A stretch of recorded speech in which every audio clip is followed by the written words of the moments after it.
Okay. To understand the concept of growth and depreciation, I am taking one example from exercise 2C, question number 2.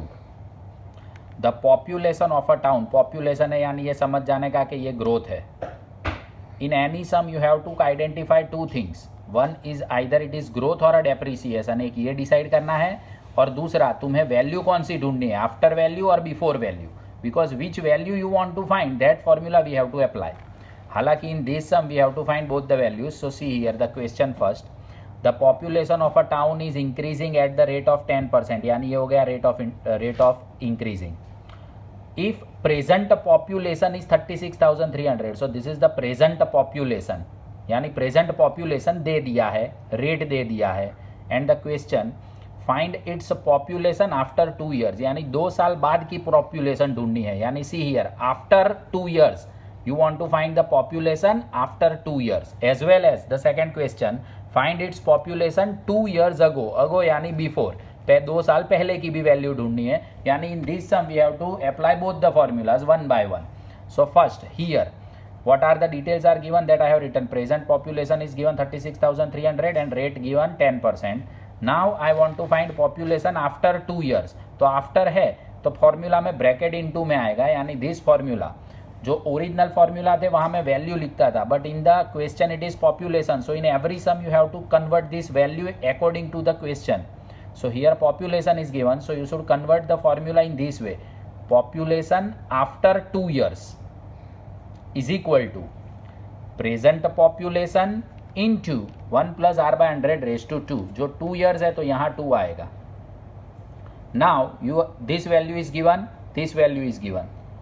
So put the values. Present population is given 36,300 bracket 1 plus 10 upon 100, because the value of a rate is given 10.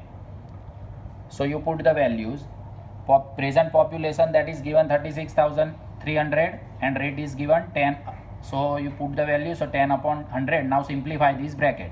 तो 0 0 cut, 10 LCM, so 10 plus 1 11 upon 10, square है इसलिए 2 बार. So now once you apply the formula, then this become like previous method only, that amount equal to P bracket, वही method हो जाएगा, बस सिर्फ formula में proper तरीके से लिखना है. Whatever the question given according to that you have to change the formula. Okay, such we get the population after 2 years. Now यहाँ ध्यान रखना. अब second question they asked to find the population before 2 years. तो before है तो वो जो bracket है वो अपॉन में आ जाएगा, यानी फॉर्मूला ऐसा बनेगा population before 2 years is equal to present population upon, ये वैल्यू ना लिखो और सिर्फ इतना लिखो प्रेजेंट पॉपुलेशन तो भी चलेगा, upon 1 plus r by 100 raised to 2. Now present population is given 36,300 upon 1 plus 10 upon 100 raised to 2. अब यहाँ सिंप्लीफाई में ध्यान रखना, जब अपॉन में ब्रैकेट हो तो जब तक इसका आंसर ना आए तब तक एज इट इज ही रखना है. तो इसका answer 0 0 cut, so it become 11 upon 10, 2 बार नीचे आएगा 11 upon 10, 11 upon 10. Now this is called denominator 11 upon 10. उसमें 10 is called as a denominators denominator which become numerator, यानी ये दोनों 10 ऊपर चले जाएंगे और दोनों 11 नीचे रहेंगे. Otherwise in this manner you can understand what ever the denominator right it in the numerator by taking reciprocal. ऐसा भी समझ सकते हो कि ये जो डिवाइड में है उसको अगर मैं इंटू में लिखूँ तो रेसिप्रोकल हो जाएंगे, यानी ये दोनों ऊपर लिखने हो तो 10/11 10/11. So you can write it like this 36,300 into 10 और दोनों 11 नीचे. कटिंग किया, सिंप्लीफाई किया, so it is 30,000. Such population before 2 years that is 30,000 and population after 2 years that is 43,923. So this is the way. Actually this is just that type only sums, amount and principal related sums only.